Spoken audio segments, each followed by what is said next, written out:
හැමෝටම ඉතින් ඔයාලා දන්නවනේ GitHub ගැන software engineersලා විදිහට ඔයාලා GitHub පාවිච්චි කරනවා ඇති.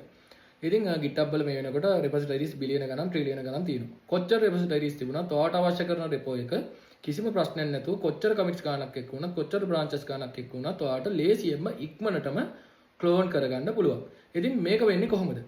මේක ගැන අද අපි පොඩ්ඩක් බලමු. මේකට වැදගත් වෙන කාරණා කීපයක් තියෙනවා. මේ හැම කාරණාවක් ගැනම පොඩ්ඩක් අද අපි කතා කරමු. මුලින්ම බලමු object based storage ගැන. ඉතින් ඔයාගේ local git client එක ඔයාගේ code base එකට අදාළ files directories commits වගේ දේවල් object විදියට තමයි store කරන්නේ. එහෙම නැත්නම් ඔයා කරන changes අනුව සම්පූර්ණ ඔයාගේ project එකම නැවත නැවත copy කර කර යන්නේ නැහැ.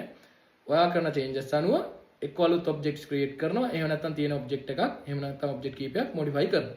ඕක තමයි වෙන්නේ. ඊළඟට SHA hashing. මේ මං කිව්ව objects හැම එකකටම තියෙනවා unique hash එකක්. ඉතින් මේ hash එක නිසා අපිට duplications වළක්ව ගන්න පුළුවන්. ඉතින් මොකද එක unique දෙයක් store වෙන්නේ එකපාරයි මේ hashing නිසා. ඊළඟට delta compression. delta compression කියන්නේ ඔයාගේ git එකෙන් ඔයාගේ objects pack කරද්දී එයා මුලින්ම ඔයාගේ code base එකට අදාළ full version එක store කරනවා. ඊට පස්සේ ඒකට අදාළව similar versions maintain කරන් යනවා ඔයා කරන changes එක්ක. හරිද? ඊළඟට pack file. ඔයා මොනවා හරි clone කරගන්න ඉතින් GitHub server එකෙන් ඔයාට අවශ්‍ය කරන objects එක විතරක් තනි file එකකට එකතු කරලා හදලා තමයි අපිට එවන්නේ. ඉතින් මේ file එක ඇත්තටම compress කරලා තමයි අපිට එවන්නේ size එකත් අඩු කරලා මේ file එකට අපි කියනවා pack file එක කියලා. ඉතින් එහෙම නැතුව හිතන්නකෝ මේ loose files ලක්ෂයක් දෙකක් එකපාර ආවා කියලා අපිට clone කරගන්න ඉතින් මේකට සෑහෙන්න වෙලා යනවා. ඒ වගේම additionally ඔයාලා මතක තියාගන්න GitHub එකෙන් අපි මොනවා හරි clone කරගනිද්දි මේ pack file එක හැදෙනවා වගේම GitHub එකට මොනවා හරි දාද්දි push කරද්දි git local client එකනොත් pack file එකක් හදනවා. ඊළඟට smart git protocol එක.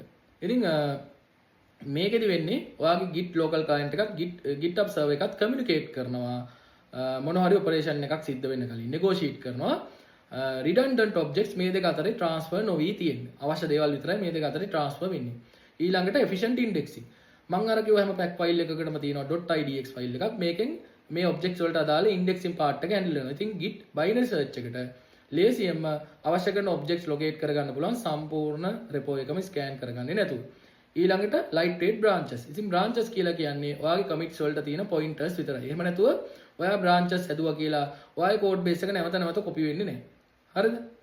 ඊළඟට local reconstruction. ඔයාට clone එකකින් ආපු මේ pack file එක unpack කරලා සම්පූර්ණ working history එකත් ඔයාට අවශ්‍ය කරන files ටිකත් හදලා දෙනවා git local client එකෙන් ඔයාට නැවත වැඩ කරගෙන යන්න පුළුවන් වෙන්නේ. ඉතින් මෙන්න මේ විදිහට තමයි මේ cloning process එක ඔයාට ඉක්මනට ලේසියෙන් කරගන්න පුළුවන් වෙන්නේ.